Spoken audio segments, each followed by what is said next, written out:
a la consistencia, nada más. No es otra cosa. En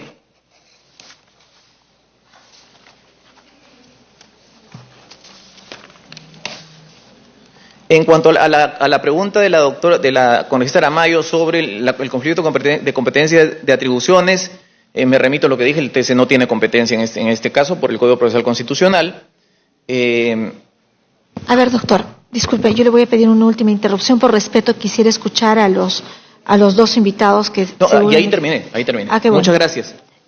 Ha dado usted varios juicios de valor porque no los ha vinculado a temas académicos. Yo estoy muy agradecida a través de la presidencia por sus argumentos. En algunos casos claramente no nos satisfacen, pero lo que no se puede hacer es desconocer, por ejemplo, a través de la presidencia, el expediente 3059-2011 del Tribunal Constitucional, que en la última intervención decía que el error no establece precedentes vinculantes ni genera derechos. Y ese es un fallo del Tribunal Constitucional que usted ha obviado analizar, al igual que ha referido con mucha solvencia, yo no sé con qué argumento en esta comisión, que lo planteado por el Ejecutivo o en escenarios futuros de cuestión de confianza, no hay visos de inconstitucionalidad. Yo lo dejo acá, presidente. Muchas gracias. Gracias, congresista Aramayo. ¿Puedo lo que comentó? Sí, es muy breve. Muy breve. Por favor, que simplemente ha tenido todo el tiempo del mundo para tiene exponer sus argumentos. Tiene usted razón. Yo no he hecho ningún juicio de valor, simplemente he hecho una constatación. Yo no he dicho que el Congreso se haya equivocado. El Congreso decidió tramitar las cuestiones de confianza sabiendo que había una discusión al respecto. Tomó una posición y nada más. Yo ni siquiera he dicho que eso sea bueno ni malo. Estoy describiendo lo que pasó. Muchas gracias.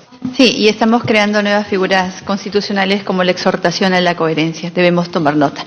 Doctor Mejía, tiene usted el uso de la palabra. Bueno, quisiera empezar diciendo que estoy... Perdón, doctor Mejía, discúlpeme usted, había tenido un compromiso con el doctor Quiroga de darle la palabra inmediatamente después del doctor Cairo por una urgencia que tiene. Gracias, doctor, discúlpeme. Doctor Quiroga. Muchas gracias, señora presidenta. Mis disculpas, Carlos. Yo quisiera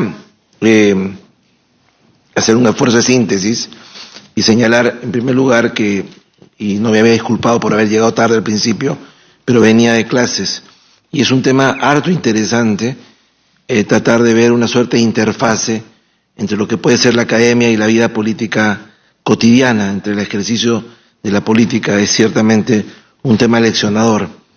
Quería hacer algunas referencias puntuales que evidentemente quiero señalar que el Perú no es Canadá, y el Perú no es España, y el Perú no es un régimen parlamentario. En Canadá, el primer ministro que sale del Parlamento no tiene plazo en el mandato. Por lo tanto, su mandato podrá mucho tiempo o podrá muy corto tiempo. ¿De qué depende el plazo de su mandato? De la correlación de fuerzas que hay en el Congreso. Si tiene mayoría o pierde la mayoría. En Canadá los ministros son ministros nombrados por la reina y son ministros en nombre de la reina. No tenemos esa situación en el Perú y por lo tanto no puede ser homologada o no puede ser repetida. Y España es un régimen parlamentario también. Hace un rato se ha tratado de decir que nosotros nos equivocamos o que no sabemos porque no aplicamos bien el tema de la cuestión de confianza. Y se hace una cita de 1834. Y 1834 al 2019 casi 200 años. Y normalmente en el derecho constitucional ocurre que las instituciones evolucionan. Y se hizo una cita también al profesor Fernández Segado. Y el profesor Fernández Segado tiene también una cita a la que me voy a referir, que dice lo siguiente.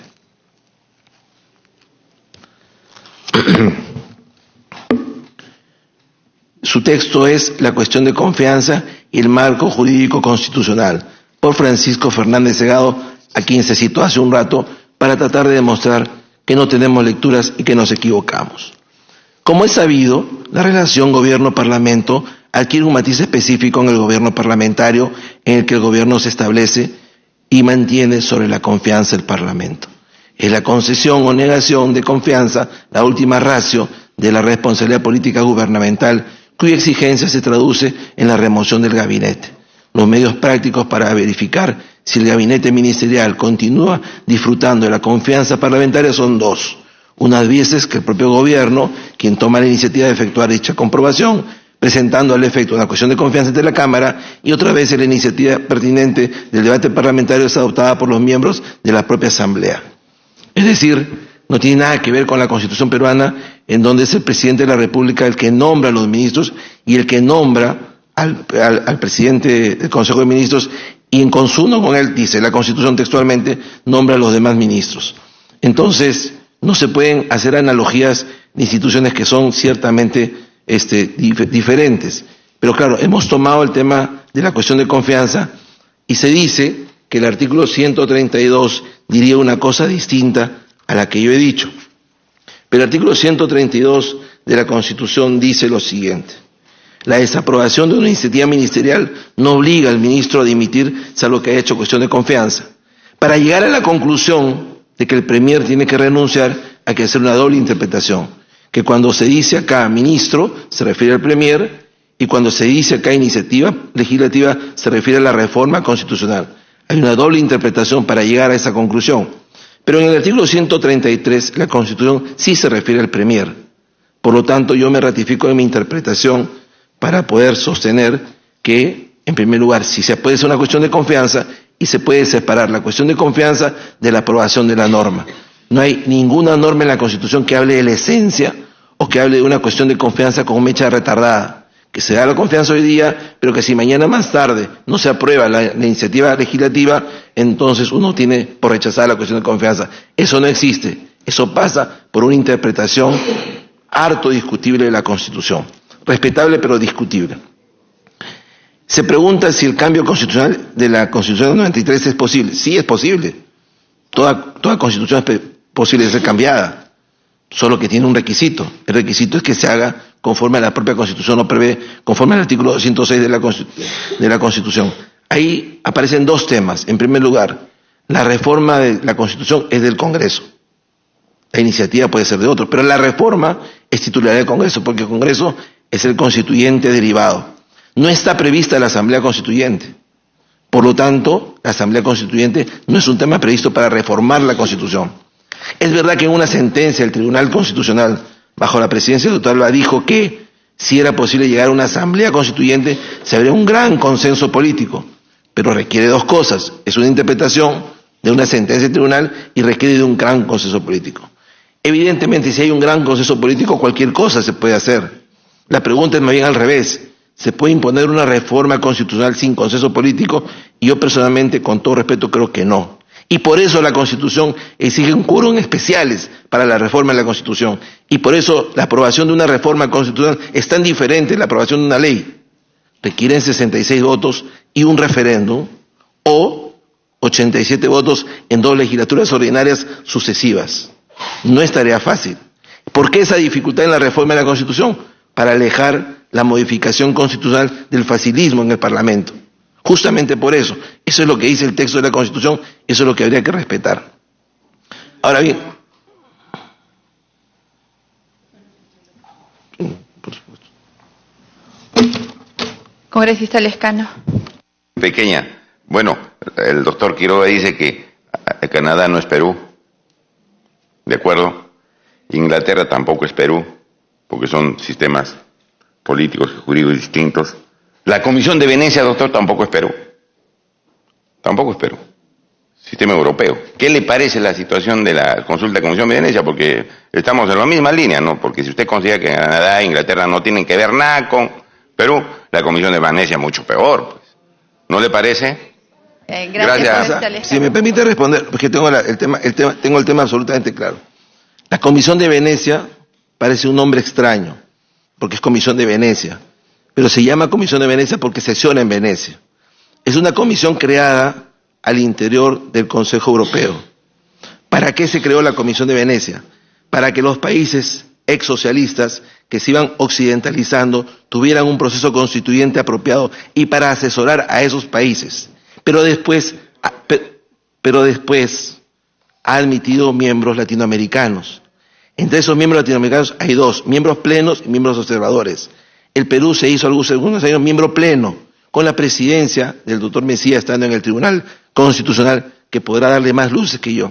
Y por lo tanto hemos firmado un convenio y aportamos económicamente todos los años una cuota que nos corresponde. Somos miembros plenos Y la Convención de Venecia es un órgano consultivo creado en Europa, pero que sirve a todo el mundo, para asesorar en materias constitucionales, porque hay algunos temas constitucionales que son más o menos universales, como por ejemplo la libertad, la democracia, la separación de poderes, etcétera. Eso no es un tema europeo, es un tema universal. Por lo tanto, la Comisión de Venecia es una institución oficial para el Perú de carácter consultivo, a la cual formamos partes oficialmente por un acuerdo de la Cancillería, que designa dentro del sistema constitucional peruano al Tribunal Constitucional como su agente representativo. Y actualmente el responsable de comparecer ante la Comisión de Venecia es el magistrado Sardón, y hay dos alternos. Eso es lo que yo sé de la Comisión de Venecia. Muy bien, entonces... Breve, por favor, disculpe, doctor. La Corte Interamericana funciona en Costa Rica y somos parte, y ese tema de que eso no es, baja la calidad del debate, y yo creo que es importante que podamos acceder al primer órgano consultivo de la cual está adscrito el Perú, que es la diferencia en la pregunta antes planteada. Sí, efectivamente. El Perú tiene distintos tratados internacionales. Pertenecemos a la ONU. La ONU también tiene un órgano consultivo en materia de derechos humanos. Pero tenemos un tratado que nos vincula a las sentencias de la Corte Interamericana. Y hay un protocolo complementario que firmamos en el año 82 que nos obliga a aceptar las sentencias de la Corte Interamericana. Eso es parte del sistema interno peruano. Pero volviendo al punto que estaba tratando de desarrollar, ¿se puede hacer una reforma constitucional? Sí. ¿Es inconstitucional una reforma constitucional? No, porque sería una petición de principios. ¿Qué se requiere para hacer una reforma constitucional? Que haya consenso, para poder arribar al quórum especial que requiere la Constitución. ¿Es posible hacer una reforma constitucional sin consenso? Me parece que no, por la misma petición de principios, porque entonces no tendríamos la mayoría suficiente, como no se podría aprobar una ley sin mayoría en el Congreso. Es un tema democrático. La mayoría hace los actos jurídicos democráticos en el tema. Y entonces esta reforma constitucional, desde el punto de vista personal, con todo respeto, aparece como un tema inopinado. Al 27 de julio de este año, ¿quién sabía que el presidente intentaba o iba a presentar el recorte del mandato presidencial o parlamentario? Al 27 de julio, ¿acaso alguien había escrito siquiera una línea en el periódico, un comentario diciendo sería bueno para el sistema constitucional peruano que se recortara el mandato, se hiciera eso? Nadie. Es un tema inopinado. Entonces yo me pregunto si es posible que un tema inopinado, sin consenso político, pueda traducirse en una reforma constitucional en los términos de los que habla el artículo 206 de la Constitución. Me parece que no. Independientemente de eso, si se lograse, es un tema personal, me parece inconveniente, y a otros profesores nos parece inconveniente. Si eso es jurídico o no, eso es un tema opinable. Nos parece inconveniente porque nos parece que es un salto al vacío. Supongamos que se hiciera la reforma constitucional, supongamos que el Congreso se pone de acuerdo y por unanimidad se recorta el mandato. Vamos a ingresar a un proceso electoral en octubre de este año para elegir un presidente en abril. Vamos a correr 6 meses en una carrera electoral para elegir a quién y a quiénes en el Congreso. Si eso les parece un tema opinable, un tema debatible, un tema poco jurídico, es un tema que cada uno tendrá que decidir. Pero a mí me parece ciertamente complicado para el país. Y tengo derecho, como ciudadano, por lo menos a manifestar mi preocupación. ¿Cómo vamos a ingresar en octubre de este año a un proceso electoral? ¿Es o no es acaso tal vez un salto al vacío? Créame, señora presidenta, que cuánto quisiera equivocarme y cuánto quisiera poder rectificarme en mayo del próximo año si se hace la reforma, si acaso no tuviera razón. Pero si uno ve la historia del país reciente y la historia anterior, ¿no es cierto?, esto no va a caminar. Y ese es el punto de vista que yo traigo acá. Se hace referencia a que el año 2000 era similar a este año. No hay punto de referencia. Hay lugares comunes, pero no hay punto de referencia. El año 2000, un presidente intentaba estar 15 años en el poder. 15 años. Actualmente el presidente tiene 4 o menos, si descontamos el periodo Kuczynski. La idea del año 2000 fue recortar una dictadura que estaba prolongada en el tiempo. El presidente Fujimori, que iba a estar en el poder más tiempo que el presidente Leguía, más tiempo que el presidente Odría, más tiempo que la Junta Militar en sus 2 fases. Si eso les parece igual a lo que ocurre ahora, yo creo que respeto mucho la opinión, pero discreparía fundamentalmente. La gran transformación que se hizo el año 2000 fue para recortar un mandato que se había alargado innecesariamente contra el texto expreso de la Constitución. Ese fue el principal motivo, además de la carencia política, de legitimidad del asesor presidencial y de todo lo que había en ese momento para recortar y buscar una salida democrática. Esa no es la situación actual. Ahora bien, ¿hay una crisis política? Sin duda que hay una crisis política, pero está generada de ambos lados, desde mi punto de vista, con todo respeto, de ambos lados. En el derecho, en la política norteamericana se dice que para bailar tango se requieren dos. Ixtay, tutu, tango. Nadie se pelea con una pared. Esto no es un tema que solo haya planteado el Congreso contra el presidente de la República. Se han citado acá algunas cuestiones de confianza y algunas censuras. No son tantas como podrían haber producido una crisis política. La principal crisis política nace con la elección del presidente Kuczynski. Cuando una persona con algo más o con algo menos del 40% de la votación obtiene 73 escaños en el Congreso sobre 130, producto de la cifra repartidora, cosa que no se ha reformado hasta ahora. Ahí viene la gran distorsión política de la hora actual. Con una mayoría de casi el 40%, tiene el Congreso casi el 60%. Y eso es lo que trae esta distorsión. El presidente de la República elegido y una minoría en el Congreso, y una minoría que se ha ido deshaciendo casi al punto de desaparecer. Y entonces, claro, tenemos un presidente, un ejecutivo que no tiene un puente de comunicación con el Congreso, y un Congreso que se equivoca, porque siempre se dijo que habían sido elegidos para hacer oposición, y eso es un grave error político. Nadie los eligió para hacer oposición, los eligieron para hacer gobierno junto con el Ejecutivo.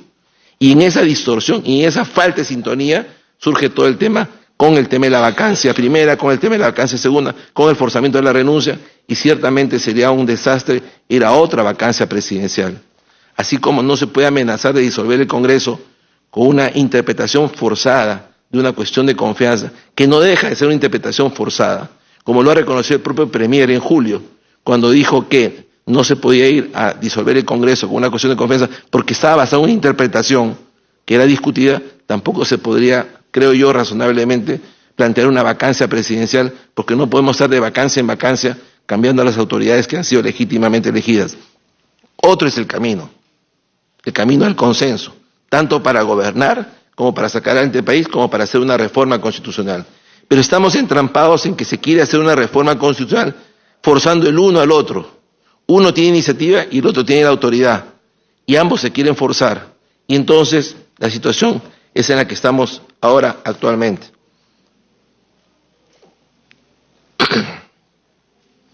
Cuando se habla del golpe de Estado, habría que distinguir lo que es realmente un golpe de Estado de lo que es una locución. Ya dije yo hace un instante que cuando algunos magistrados pretendieron ser acusados constitucionalmente, no faltó alguna de ellas que dijo, ese es un golpe de Estado. Cuando la vez pasada se quiso vacar al presidente Kuczynski, no faltó un ex premier que dijera que era un golpe de Estado. A veces se alude a esa expresión de manera muy alegre. No necesariamente estamos ante un golpe de Estado. Pero ¿qué puede ser disolver el Congreso sobre hacer una interpretación? Bueno, quizás no sea ahora un golpe de Estado, pero mañana más tarde se van a exigir responsabilidades sobre eso, tanto al presidente de la República como a los ministros, como ocurrió después del año 92. Y salvo los dos ministros que renunciaron, todos los demás tuvieron que responder por el golpe de Estado que se hizo. Por años, exactamente. Entonces, disolver el Congreso sobre la base de una interpretación constitucional discutida es harto complicado. Yo no digo que no es equivocado, yo no digo que no se pueda hacer, digo que es harto discutible. Uno de los temas más interesantes en el derecho constitucional es la interpretación. El Tribunal Constitucional está para interpretar la Constitución, pero la interpretación tiene límites razonables. No se puede pasar por el texto de la Constitución. Si la Constitución dice no, no se puede decir que sí. Hace un rato, para contestar a una congresista, se ha hecho una lectura equívoca de lo que es la cuestión de competencia. La contienda de competencia es una de las 3 facultades que tiene el Tribunal Constitucional. El Tribunal solo tiene 3 competencias: la acción contra la ley, la contienda de competencia y resolver las cuestiones negadas en acciones de garantía del Poder Judicial.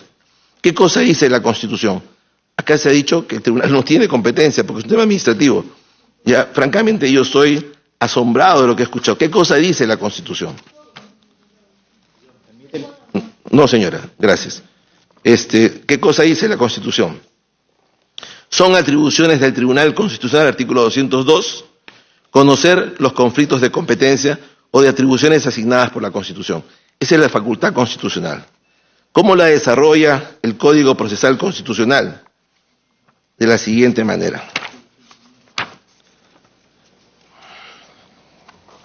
El Tribunal Constitucional conoce los conflictos de competencia que se susciten sobre las competencias o atribuciones asignadas directamente por la Constitución o leyes orgánicas que delimiten los ámbitos propios de los poderes del Estado. Los ámbitos propios de los poderes del Estado. Hasta donde yo entiendo en este instante, el Poder Ejecutivo es un poder del Estado. Y a menos que me digan que estoy equivocado y que he leído mal, el Congreso es otro poder del Estado. A dos o más gobiernos regionales, al Poder Ejecutivo con uno o más gobiernos regionales, a los poderes del Estado entre sí o cualquier otro de los demás órganos constitucionales. Y luego desarrolla esto.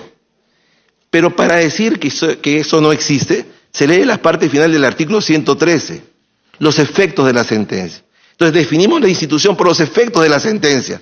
Y claro, dice acá, la sentencia del tribunal en una cuestión de competencia vincula a los poderes públicos y tiene plenos efectos frente a todos. Determina los poderes o entes estatales que correspondan a las competentes atribuciones controvertidas y anula las disposiciones de resoluciones o actos viciados cuando sea del caso. Asimismo, resuelve en su caso lo que procediere sobre situaciones jurídicas producidas en base a tales actos administrativos.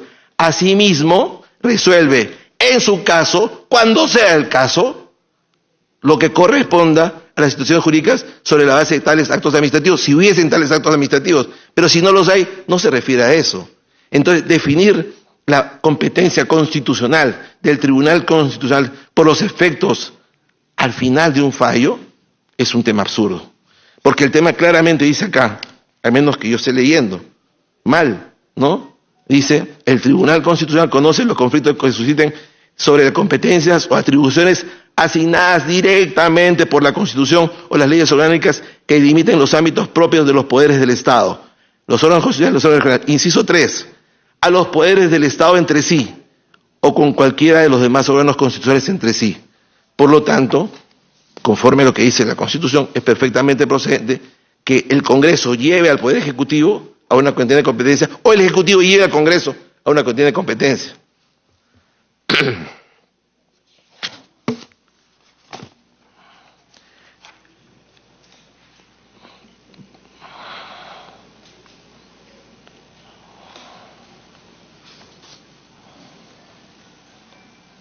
Se ha dicho también, en otras oportunidades, que la interpretación constitucional puede ser flexible respecto al texto constitucional.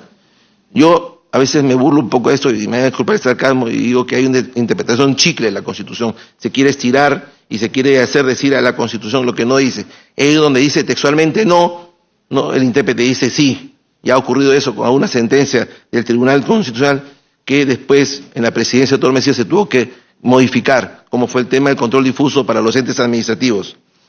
Pero existe un principio básico de lealtad a la Constitución y de interpretación conforme a la Constitución. Si la Constitución dice claramente que la reforma es titularidad del Congreso, ¿cómo se puede forzar esto? Si la Constitución dice que claramente la ley es titularidad del Congreso, ¿cómo se puede forzar esto? Se dice entonces que la cuestión de confianza se puede invocar para esto. Y lo que dice la propia Constitución en materia de la cuestión de confianza es lo siguiente. Lo que dice el Tribunal Constitucional en materia de cuestión de confianza es lo siguiente. Punto 73 de la sentencia tantas veces citada. Cuestión de confianza y crisis total de gabinete. Este Tribunal Constitucional encuentra que la cuestión de confianza que pueden plantear los ministros ha sido regulada por la Constitución de manera abierta, con la clara finalidad de brindar al Poder Ejecutivo un amplio campo de posibilidades para buscar respaldo político por parte del Congreso para llevar a cabo las políticas que la gestión requiera. Eso dice el tribunal en la sentencia tantas veces citada, para llevar a cabo las políticas que la gestión requiera. Yo pregunto, ¿modificar la Constitución es parte de la política de un gobierno? Es un acto especial, es un acto singular y es un acto excepcional. No es que los gobiernos en cada presentación de un gabinete se propongan modificar la Constitución. Entonces, claramente, la modificación constitucional está fuera del supuesto que ha resuelto el Tribunal Constitucional. Si una reforma constitucional no es igual a la aprobación de una ley, o si se aprueba la ley, como se ha dicho acá, que si se aprueba la ley, el ministro tiene que renunciar, yo creo que es un reduccionismo. Si se quiere homologar la modificación de la ley a la modificación de la Constitución, creo que estamos en un peligroso reduccionismo. Entonces concluiría, señora Presidenta, agradeciéndole su atención y la de los señores congresistas en esta Comisión de Constitución, reiterando el altísimo honor que significa poder tener algunas expresiones que de repente podrían colaborar de alguna manera al actual debate constitucional, señalando lo que dije al principio. Estamos en una situación de crisis política, de eso no cabe ninguna duda. Las responsabilidades las determinará cada quien. Pero esa situación histórica en 2019 tendrá que resolverse de la mejor manera. Podemos caer en un salto al vacío, ojalá me equivoque. Podríamos entrar en un entendimiento mejor. Podríamos llegar a análisis o a correlación de fuerzas establecidas de mejor manera. Pero lo que no se puede hacer de ninguna manera, creo yo, es forzar aquello que la Constitución no dice. Buscar interpretaciones flexibles o buscar principios que no están en la Constitución. Y mucho menos forzar una reforma constitucional sin el consenso necesario. Toda reforma constitucional se hace de dos maneras, o como consecuencia de una dictadura o como consecuencia de un acuerdo político. Sin lo uno y lo otro no puede haber una reforma constitucional, por lo menos hasta donde yo entiendo alcanza mi conocimiento, pobre por cierto, del derecho constitucional. Muchas gracias. Muchas gracias, doctor Quiroga. Doctor Mejía. En verdad, suscribo